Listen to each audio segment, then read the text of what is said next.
أعوذ بالله من الشيطان الرجيم. وإذا رآك الذين كفروا إن يتخذونك إلا هزوا أهذا الذي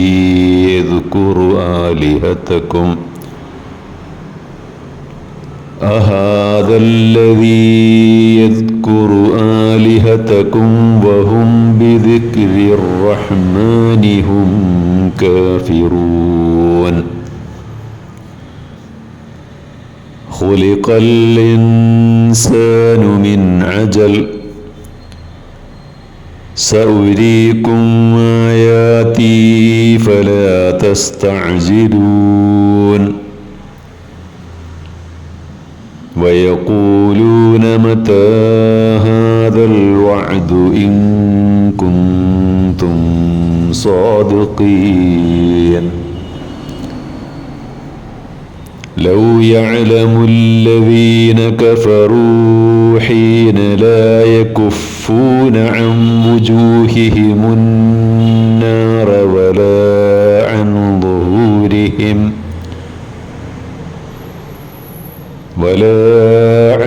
ظهورهم ولا هم ينصرون. بل تأتيهم بغتة فتبهتهم فلا يستطيعون ردها ولا هم ينظرون. സൂറത്തുൽ അംബിയ 36 മുതൽ 40 വരെയുള്ള ആയത്തുകളാണ്. സത്യനിഷേധികൾ പരിഹാസപാത്രമായിട്ടാണ് താങ്കളെ കാണുന്നത്. ഇവനാണോ നിങ്ങളുടെ ദൈവങ്ങളെ വിമർശിക്കുന്നവനെന്ന് പറഞ്ഞ് പുച്ഛിക്കുകയാണ്. എന്നാൽ അവർ കരുണാമയനായ അള്ളാഹുവിൻ്റെ ഉത്ബോധനങ്ങളെ നിഷേധിക്കുകയും ചെയ്യുന്നു. മനുഷ്യൻ ധൃതി എന്ന പ്രകൃതിയോടെയാണ് സൃഷ്ടിക്കപ്പെട്ടിട്ടുള്ളത്. എൻ്റെ ദൃഷ്ടാന്തങ്ങൾ നിങ്ങൾക്ക് നാം കാണിച്ചു തരുന്നുണ്ട്. ആകയാൽ എന്നോട് തിരക്ക് കൂട്ടേണ്ടതില്ല.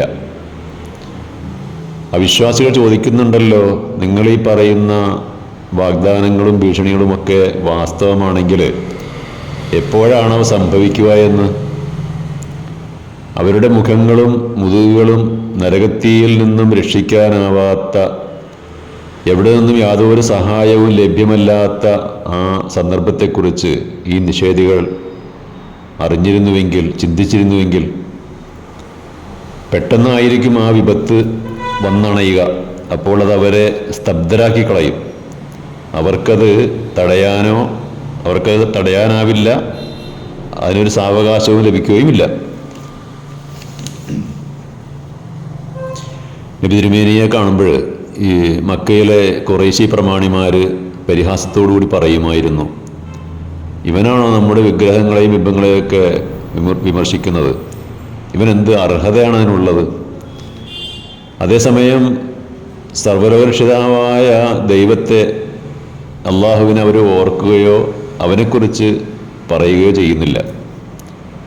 അവർ കൃത്രിമ ദൈവങ്ങളാക്കി വെച്ചുകൊണ്ടിരിക്കുന്ന ബിംബങ്ങളെയും വിഗ്രഹങ്ങളെയും കുറിച്ചാണ് അവരുടെ വേവലാതികൾ. സത്യത്തിൽ ഇതേ സ്വഭാവമാണ് ഇക്കാലത്തെയും ബഹുദൈവ വിശ്വാസികളുടെയും സ്വഭാവം. അവരുണ്ടാക്കി വെച്ച ബിംബങ്ങളെക്കുറിച്ചും ഗോമാതാവിനെ കുറിച്ചൊക്കെ ആരെങ്കിലും അവയുടെ പൊള്ളത്തരം വ്യക്തമാക്കിയാൽ അതിൻ്റെ പേരിൽ വലിയ ഒച്ചപ്പാടും ബഹളവും യുദ്ധവുമൊക്കെ നടത്തും. അതേസമയം സർവേശ്വരനും പരമേശ്വരനുമായ ദൈവത്തെ അഥവാ അള്ളാഹുവിനെ കുറിച്ച് വിമർശിക്കുന്നതോ ചീത്ത പറയുന്നതോ ഒന്നും അവർക്ക് അതൊരു വിഷയമേ അല്ല. ഇതേപോലെ തന്നെയാണ് മുസ്ലിങ്ങളിലും മൺമറഞ്ഞുപോയ ചില ആളുകളുടെ മക്ബറകളെയും ജാറങ്ങളെയും ഒക്കെ പൂജിക്കുന്നവരുടെ കാര്യം. അതിൻ്റെ പൊള്ളത്തരത്തെക്കുറിച്ച് പറയുന്നത് അവർക്ക് സഹിക്കാനാവില്ല. അതേസമയം അള്ളാഹുവിനെ എത്ര ചീത്ത പറഞ്ഞാലും ദുഷിച്ച് പറഞ്ഞാലും അവർക്കൊരു പ്രശ്നമേ അല്ല. എം ജബ്ബാറിന് അള്ളാഹുവിനെക്കുറിച്ച് എന്തും പറയാം, എത്ര ചീത്തയും പറയാം. പക്ഷേ CM-നെ കുറിച്ച് ആരെങ്കിലും എന്തെങ്കിലും പറഞ്ഞാൽ പിന്നെ പറയേണ്ടതില്ലല്ലോ, എന്താ സംഭവിക്കാമെന്ന്. അപ്പോൾ തുടർന്നുള്ള ആയത്തിൽ പറയുന്നത്, അള്ളാഹുവിലും പരലോകത്തിലും അന്ത്യപ്രവാചകനിലും വിശ്വസിക്കാത്തവർക്ക് ദുനിയാവിലും ആഖിറത്തിലും ഭയങ്കര ശിക്ഷയാണ് എന്ന് ഖുർആനും പ്രവാചകരും മുന്നറിയിപ്പ് നൽകുന്നുണ്ടല്ലോ.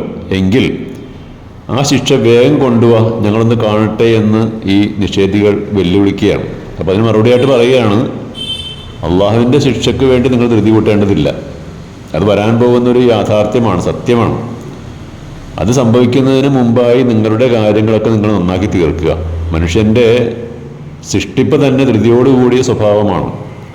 എത്രയും പെട്ടെന്ന് സംഭവിക്കണം എന്നാണ് ഇവരുടെയൊക്കെ ആഗ്രഹം. പക്ഷേ അള്ളാഹു അവർക്ക് നിശ്ചയിച്ചു കൊടുത്ത ആ അവധി എത്തുന്നത് വരെ അവർക്ക് സാവകാശം നൽകപ്പെട്ടിരിക്കുകയാണ്. അതിനാൽ ധൃതി കൂട്ടേണ്ട, നിങ്ങളോട് കരാർ ചെയ്ത അല്ലെങ്കിൽ നിങ്ങളോട് വാഗ്ദാനം ചെയ്തിട്ടുള്ള കാര്യങ്ങളൊക്കെ സംഭവിക്കുക തന്നെ ചെയ്യും, അത് നിങ്ങൾക്ക് കാണേണ്ടി വരും എന്ന ഒരു മുന്നറിയിപ്പാണ് ഈ ആയത്തിൽ നൽകുന്നത്. വആഖിറു ദഅ്വാനാ അൽഹംദുലില്ലാഹി റബ്ബിൽ ആലമീൻ.